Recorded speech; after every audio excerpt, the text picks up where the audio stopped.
Supreme ಕೋರ್ಟ್ಗೆ ಸಂಬಂಧಿಸಿದ ಲೇಖನಗಳ ಒಂದು ನೋಟ. ವಿಧಿ 124 ಸುಪ್ರೀಂ ಕೋರ್ಟ್ ಸ್ಥಾಪನೆ ರಚನೆ. ವಿಧಿ 125 ನ್ಯಾಯಾಧೀಶರ ಸಂಬಳ ಇತ್ಯಾದಿ. ವಿಧಿ 126 ಮುಖ್ಯ ನ್ಯಾಯಮೂರ್ತಿಗಳ ನೇಮಕ. ವಿಧಿ 127 ತಾತ್ಕಾಲಿಕ ನ್ಯಾಯಾಧೀಶರ ನೇಮಕ. ವಿಧಿ 128 ಸುಪ್ರೀಂ ಕೋರ್ಟ್ ಸಭೆಗಳಲ್ಲಿ ನಿವೃತ್ತ ನ್ಯಾಯಾಧೀಶರ ಹಾಜರಾತಿ. ವಿಧಿ 129 ಸುಪ್ರೀಂ ಕೋರ್ಟ್ ದಾಖಲೆಯ ನ್ಯಾಯಾಲಯವಾಗಿದೆ. ವಿಧಿ 130 ಸುಪ್ರೀಂ ಕೋರ್ಟ್ನ ಕಾರ್ಯಸ್ಥಾನ. ವಿಧಿ 131 ಸುಪ್ರೀಂ ಕೋರ್ಟ್ನ ಮೂಲ ಅಧಿಕಾರ ವ್ಯಾಪ್ತಿ, ನ್ಯಾಯವ್ಯಾಪ್ತಿ.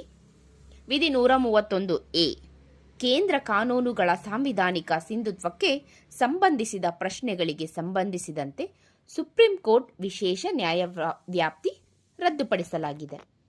ವಿಧಿ 132 ಕೆಲವು ಪ್ರಕರಣಗಳಲ್ಲಿ ಹೈಕೋರ್ಟ್ಗಳಿಂದ ಬರುವ ಅಪೀಲುಗಳ ವಿರುದ್ಧ ಸರ್ವೋಚ್ಚ ನ್ಯಾಯಾಲಯದ ಅಪೀಲು ಅಧಿಕಾರ ವ್ಯಾಪ್ತಿ. ವಿಧಿ 133 ಸಿವಿಲ್ ವಿಷಯಗಳ ಸಂಬಂಧದಲ್ಲಿ ಉಚ್ಚ ನ್ಯಾಯಾಲಯಗಳಿಂದ ಬರುವ ಅಪೀಲು ಬಗ್ಗೆ ಸರ್ವೋಚ್ಚ ನ್ಯಾಯಾಲಯದ ಅಪೀಲು ಅಧಿಕಾರ ವ್ಯಾಪ್ತಿ. ವಿಧಿ 134 ಕ್ರಿಮಿನಲ್ ವಿಷಯಗಳಿಗೆ ಸಂಬಂಧಿಸಿದಂತೆ ಸುಪ್ರೀಂ ಕೋರ್ಟ್ನ ಅಪೀಲು ಅಧಿಕಾರ ವ್ಯಾಪ್ತಿ.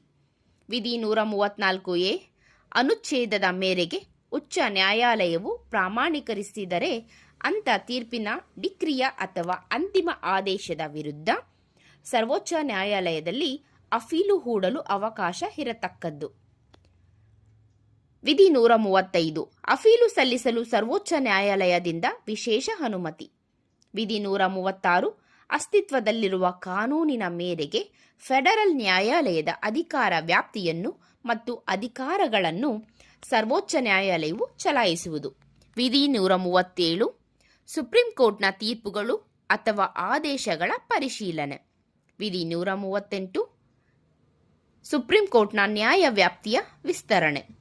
ವಿಧಿ 139 ಸರ್ವೋಚ್ಚ ನ್ಯಾಯಾಲಯಕ್ಕೆ ಕೆಲವು ರಿಟ್ಗಳನ್ನು ಹೊರಡಿಸಲು ಅಧಿಕಾರಗಳನ್ನು ನೀಡುವುದು.